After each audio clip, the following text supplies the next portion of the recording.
yang ke-36 yang menjabat atas kuasa dari Louis Napoleon ketika Belanda sedang dikuasai Prancis. Daendels tiba di Batavia pada tanggal 5 Januari 1808 untuk menggantikan posisi Gubernur Jenderal Albertus Suys. Sebagai perpanjangan tanda tangan Belanda di Hindia Belanda, Daendels diserahi tugas terutama untuk melindungi Pulau Jawa dari serangan tentara Inggris. Selain itu, Daendels juga harus memperkuat pertahanan, memperbaiki administrasi pemerintahan, dan memperbaiki kehidupan sosial ekonomi di Nusantara, khususnya Jawa.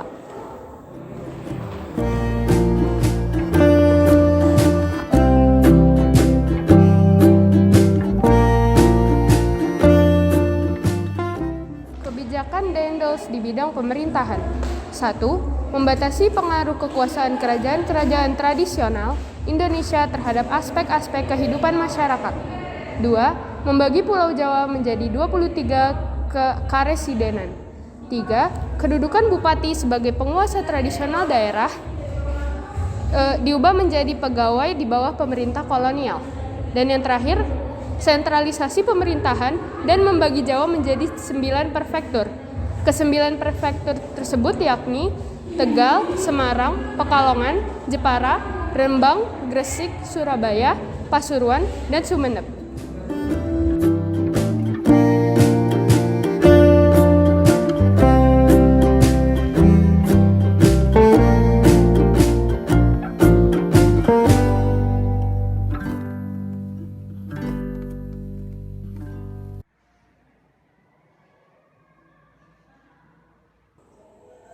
Gedung AA Maramis di dalam Kompleks Kementerian Keuangan. Gedung ini dibangun pada tahun 1809 atas perintah Gubernur Jenderal H.W. Daendels.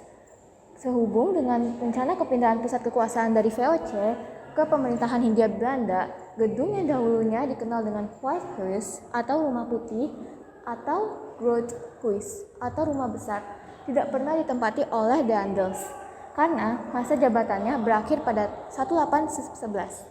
Sedangkan gedung ini selesai dibangun 1828. GKJ atau Gedung Kesenian Jakarta. Gedung ini merupakan bagian dari rencana pembangunan Gubernur Jenderal H.W. Daendels di 1811. Akan tetapi, gedung yang dahulu bernama Schouwburg atau Gedung Kesenian ini baru selesai dibangun pada Oktober 1814. Gedung ini sejak awal digunakan untuk pertunjukan teater dan opera. Di masa Indonesia Merdeka, gedung ini pernah digunakan sebagai tempat latihan teater oleh grup Usman Ismail, Rosihan Anwar, Teguh Karya, dan sempat menjadi lokasi ATNI atau Akademi Teater Nasional Indonesia pada tahun 1957 sampai dengan 1961.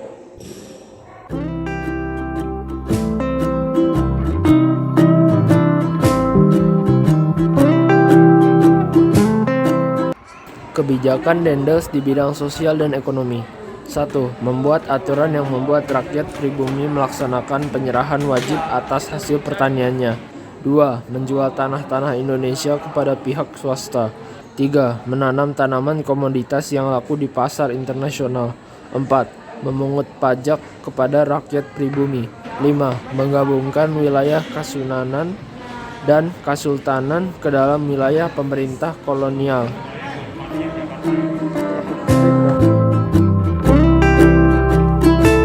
Kebijakan Daendels di bidang pertahanan.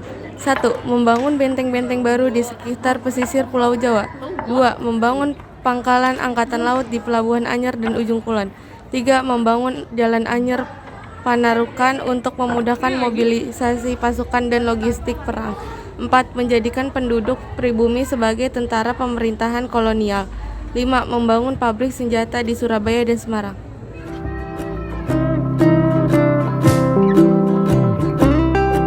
William Jansen adalah Gubernur Jenderal Hindia Belanda penerus Daendels yang menduduki masa pemerintahannya pada tahun 1811. Sebelumnya, Jansen pernah menjadi Gubernur Jenderal di Tanjung Harapan. Namun, ia harus lengser dari jabatannya pada 1806 karena Tanjung Harapan berhasil jatuh ke tangan Inggris.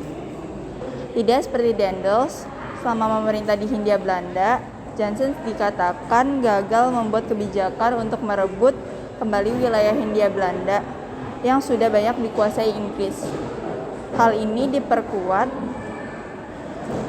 dengan pasukan Thomas Stafford Raffles dari Inggris yang juga berupaya menguasai Hindia Belanda dan berhasil berlabuh dengan 60 kapal di perairan Batavia. Sama nasibnya seperti wilayah Tanjung Harapan di bawah pemerintahan Jansen, Batavia akhirnya turut jatuh ke tangan Inggris pada 26 Agustus 1811.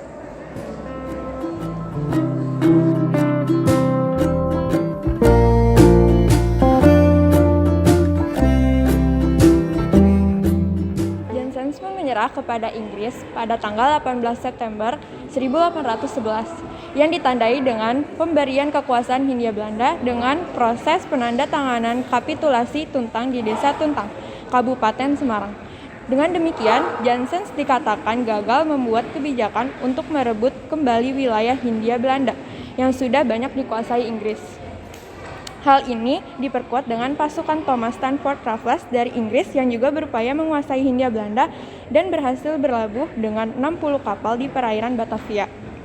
Sama nasibnya seperti wilayah Tanjung Harapan, di bawah pemerintahan Jansen, Batavia akhirnya turut jatuh ke tangan Inggris pada tanggal 26 Agustus 1811.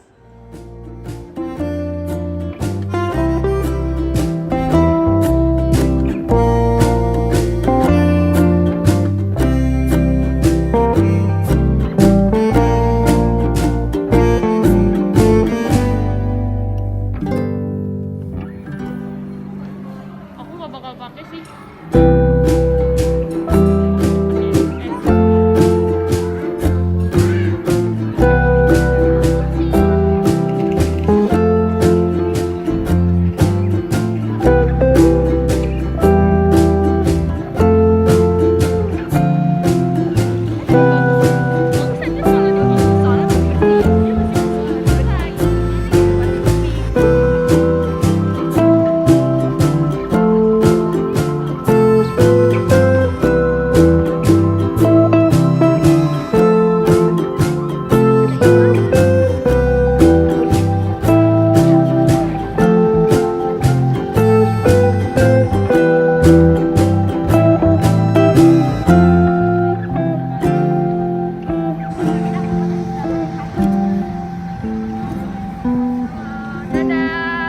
Dadah.